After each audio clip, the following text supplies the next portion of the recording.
So, another rainy, stormy day. Dark, dreary. It's already rained at least once. A lot of thunder in the distance. We haven't done a garden vlog in quite a while now. And this is another one where we do a battle of the wheat beers. And I said before we were going to do a flavored one, mango or blueberry. Golden Road Brewing, Mango Cart, Mango Wheat Ale. See if we can do this one-handed without bending back my old. Why are you doing a video when it's stormy? Alright. It smells like a wonderful. It smells like mango. Kind of like a mango and a little bit of a beer smell. You know, just whatever beer. Now, I would kind of think that this would be sweet based on the smell of it. And I kind of wondered when I bought it, is this going to be a sweet beer? But it's not really sweet. It may be a little bit more sweet than, you know, your normal lager or whatever. But it's not really sweet. You can taste the mango. You can taste the beer a little bit. But it's kind of like a watered down mango. So you mix some mango or watered down mango puree or something with beer. It's definitely got some of that carbonation flavor maybe. And you can taste the mango every sip. I kind of do wish it was more mango, like more sweetness, maybe a little bit of acidity, but I'm not really getting that.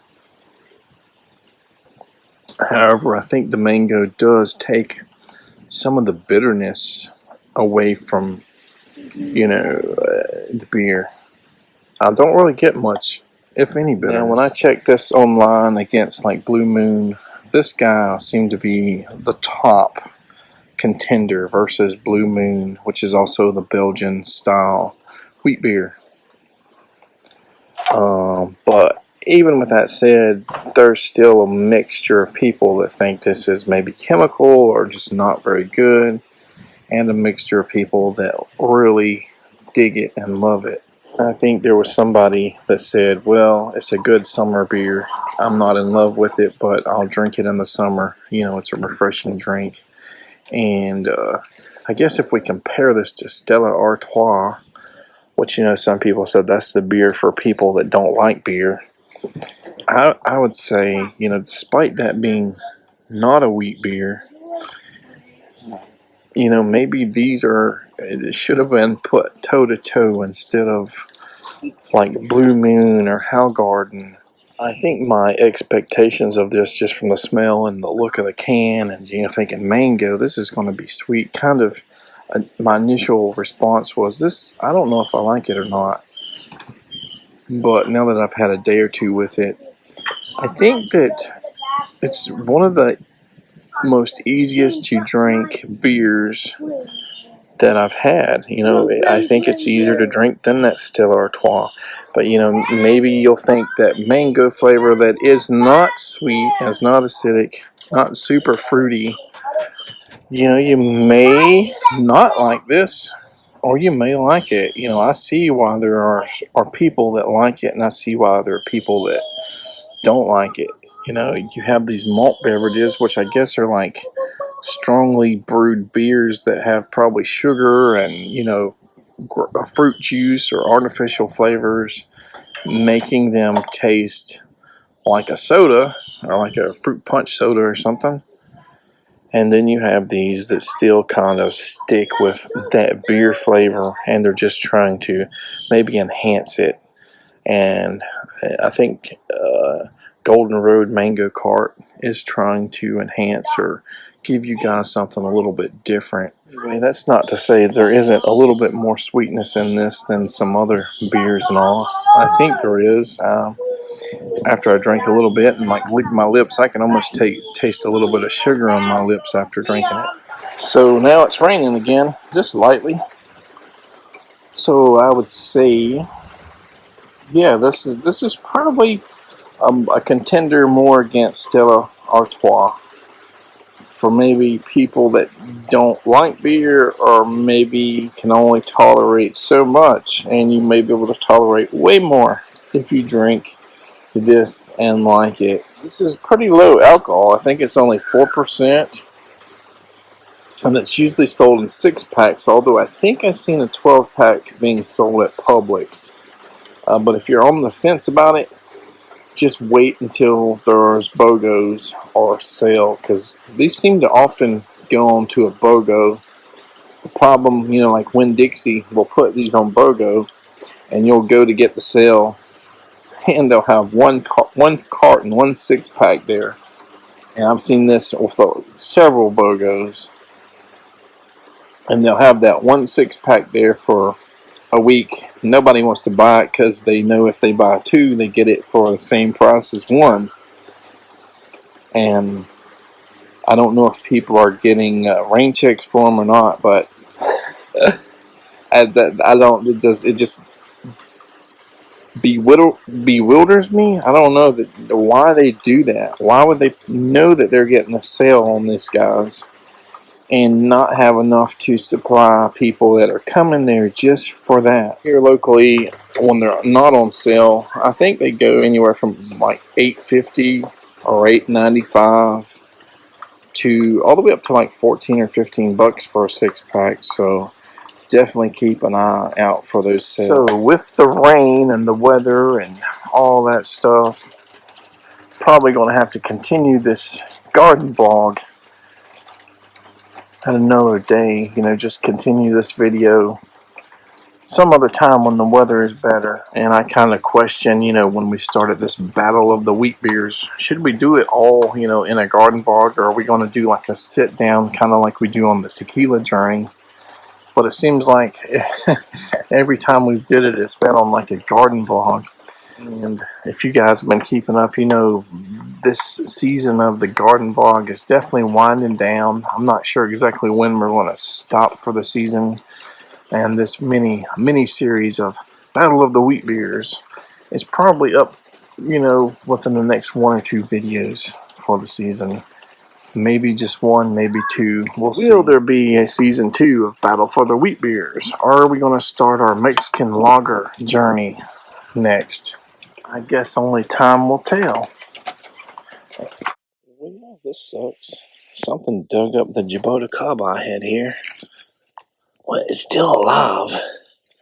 Look at that. Wonder what dug it up. Squirrels? Maybe we can get some more dirt around it. It could be, I don't know, another deer here. Might need to get some water on it. I thought it was gone instead of laying down, because I kind of looked and I didn't see it. Then I started filming and I seen it as I started. It still looks okay. Maybe it'll make it as long as something doesn't come back and attack it again. Red Azrael looked really good until a few days ago. Something stripped all of its leaves off of it. Or is it just dying? It's passing the scratch test.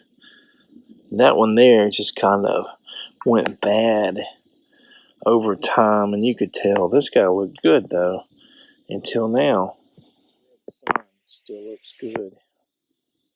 Caterpillars or something is just tearing up certain ones, and I guess they won't touch this.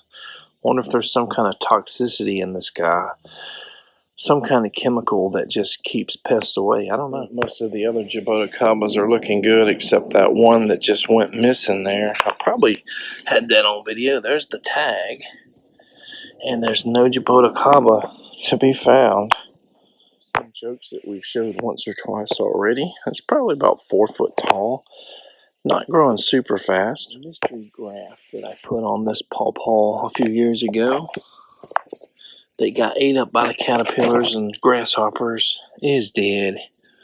I just confirmed it with the scratch test. That's why the rootstock is just taking over. I broke that piece by accident, but dead as a doornail, not passing the scratch test.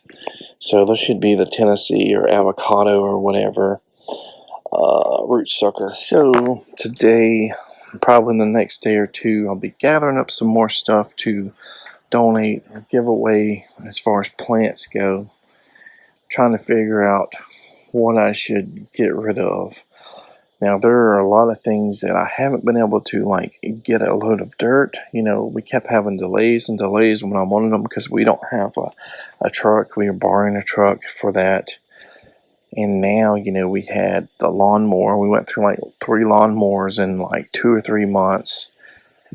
Even the one we got now, we had to put the carburetor on. At least 3 of the tires are bad. It's still smoking for like 20 minutes after you start it. It's got a leak in the gas tank.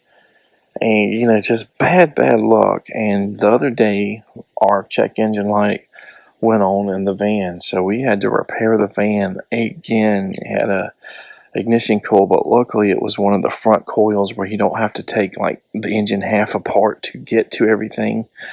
So I fixed it myself.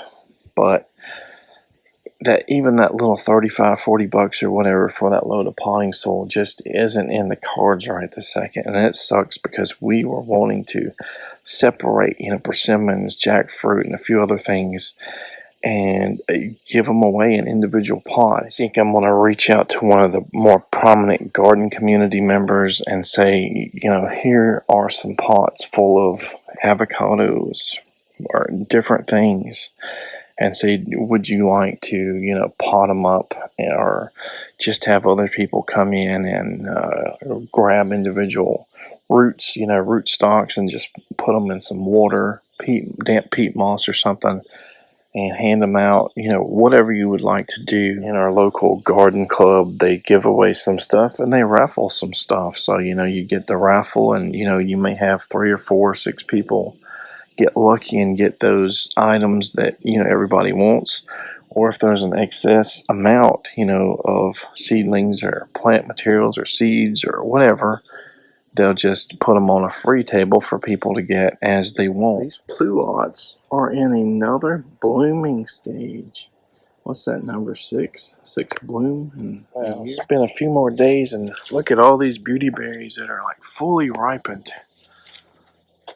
Got a bunch of them all over the yard. Well, this is one of the big things I tried to do this year was to do some air layers. And look, there was freaking roots there on this grapefruit, but all this here dried up. And it looks like there's some moisture in there.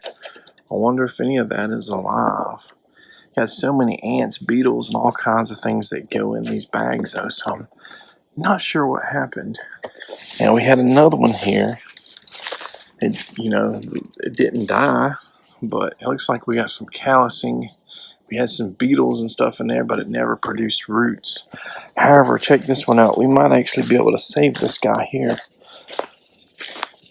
There is some lightening of the leaves here, but look, some good looking roots there.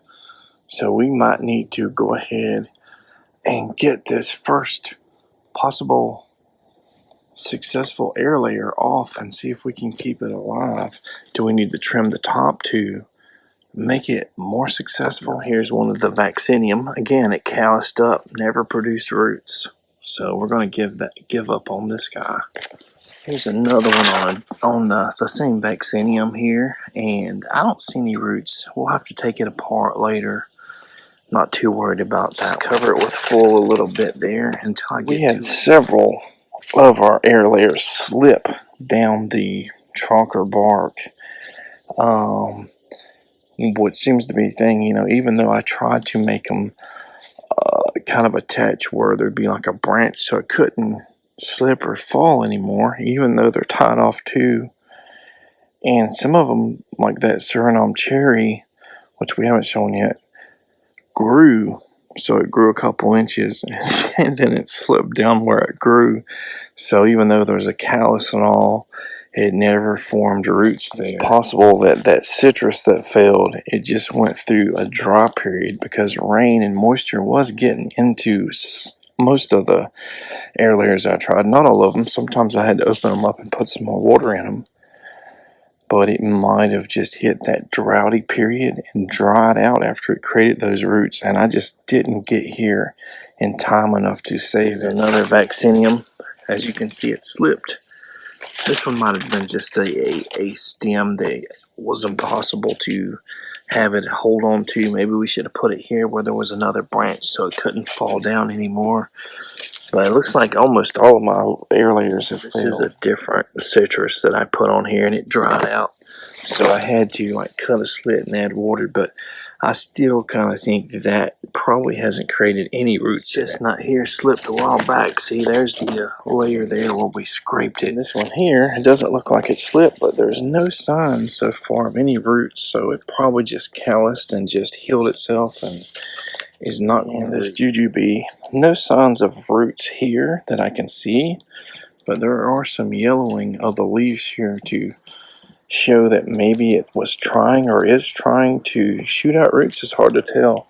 Maybe it got too much moisture here because it's super moist, but I don't know. We'll have to take it apart and check it. No stress on this top one here, but again, no roots here. So this might have calloused over and just said, no, I'm not even going to try. So I just clipped the one off that failed. As you can see, it's green where I clipped it, and it looks like, I don't know, we're probably half dead roots, if not fully dead. It's hard to tell though. Maybe I need to scratch it low and see if we could produce any buds or something. Probably not. Here's what an air layered plant looks like, I guess. And there is a little bit of green at the scratch test, so 99% chance this won't make it, but I'm going to soak it in water for a day or two and then just put it in some potting soil in heavy shade. See what happens, if anything.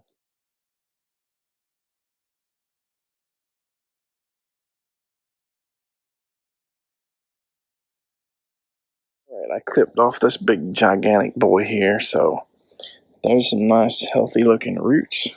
There's where I cut it. Again, I think I'm going to chop probably half of this top off to try to make it a little bit easier, on the root system here, to try to, it's going to be extra stress since we just cut it from the sap supply there. Alright, so I trimmed quite a bit off of it. It's still kind of a big plant, but probably need to trim that one kind of growing inward and downward there. And let's just plop them in a bucket of water for a day or two. Heavy shade. Right, now we got them in a bucket of rainwater and just wait a day or two. And we even got some more rain coming today. Maybe tomorrow too. We're getting rain almost every day lately. So then we'll put them in potting soil, peat moss, something, and let them rest in some heavy shade and see what happens, if anything. Are they going to die? Are they going to come back? Is one of them going to come back? Is the one that looks dead going to come back? Probably not, but we'll see. This is that jujube, and there's a little root right there. I don't know if this is enough to save it, but we need to cut it. It's already looking bad. And we'll soak it in water, same way, probably a smaller bucket. Keep an eye on it and try to pot it up. And since this guy's a little more fragile, I'm not going to retie it, but I kind of just put the Ziploc back over it, and I'm kind of holding it in place with this aluminum foil, and I'll put this whole thing in the water for a day or two. Then we'll be carefully putting it in a pot somewhere. No sign of roots on this other jujube one here, so just calloused over, maybe scarred over. And we're just going to leave it like that. We're not going to put it back on. We did try to air layer at least one Sambucan, and it failed within a few weeks. Everything was dead, so we just took the air layer off. I think the air layer was done right there. Yeah, and it rotted pretty fast. Considering how light and yellowing these leaves are, like chlorosis or something, on this other citrus, we're going to go ahead and just take it apart, even though I don't see any roots immediately available. It could have little knobby roots. Look at this. Holy crap. They just wasn't, they were going up and down the stem and not like toward the bag. People may wonder why I do these big ones, or I've tried these big ones, because there's a guy, I think he's a black guy in Texas or something, or California, that does a bunch of lemons and stuff, and he puts 3, 4, 5 foot air layers on, and he's letting the lemons and stuff stay on while it's being air layered, and letting them mature in the pots after he's done soaking them in water and potting them up. And I'm just wrapping it with the Ziploc and the aluminum foil just to hold a little bit of dirt in place and hold moisture in it till we get it to the water. And I did a light trimming on it, not too much. we'll see how it does. That yellowing of the leaves is an indicator that it's rooting and it's probably needing more nutrients that it's not getting just from pure peat moss. So that's a sign, I guess, that there is some level of roots going on or trying to push out roots. Our buckets in the shade. Got a little 5-gallon bucket there with a red navel and whatever bucket, tidy cat bucket, cat litter bucket, with 2 of the seedling grapefruits that are so sweet and amazing that I have no idea what cultivar other than they came from Texas. I took the ones off the Suriname cherries and you can see they slipped, and a lot of these, like I said, they grew longer while I had this main scratched area off tied to that area, and they slipped, and then there's a little bit of callousing and stuff, but you know, it is what it is. This morning I was thinking, how many days or weeks are we gonna just put little bits and pieces to this garden vlog video, and then wow, there it was. You know, we've seen these air layers, these roots, and I guess that gives us something new and exciting to talk about and check out and hope for the best. So I think, I don't remember exactly which month I air layered, but I air layered when a lot of people recommended it, and they said, you know, you need to get those air layers, you know, open them up in July and check for roots. I didn't see enough, anything, any sign of anything. So I said, I'm going to wait till August or early September, and it's almost September. You know, we're in August 21st, I think, today. So I guess that's a good time to start. And actually, if we see that those yellowing of those citrus leaves and stuff, that may be a good sign that we need to check for water, check for excess water, check for roots. You know, we can always just put those Ziplocs or whatever right back over them if they don't have enough roots or something, or if we don't have time to actually cut them off the tree yet. It looks like almost all of our failures were due to slippage. So now we know something more than we knew last year. Now we know to try extra hard, and maybe we can get 80-90% better success rates next year. Check this out. There's another fig forming on this tree. We already had a big old pile of figs this season. It looks like it's doing a second blooming. Check this out. Oh, there is another bloom on this freaking kefir pear. Wonder how many more blooms it's going to do. It doesn't look like a lot. You know, we have another reblooming of that pluot and this kefir pear right beside us. So a lot of these little strawberry cattleya guavas are falling on the ground now. Some of them don't even have full color when they're falling, but this guy's just overloaded. Needs something to stake it up, I guess. To me, they taste like palm dates, so they're all right. I like the yellow ones better, though. The yellow ones this year are much bigger. This one would have fallen off later today, so I went ahead and picked it.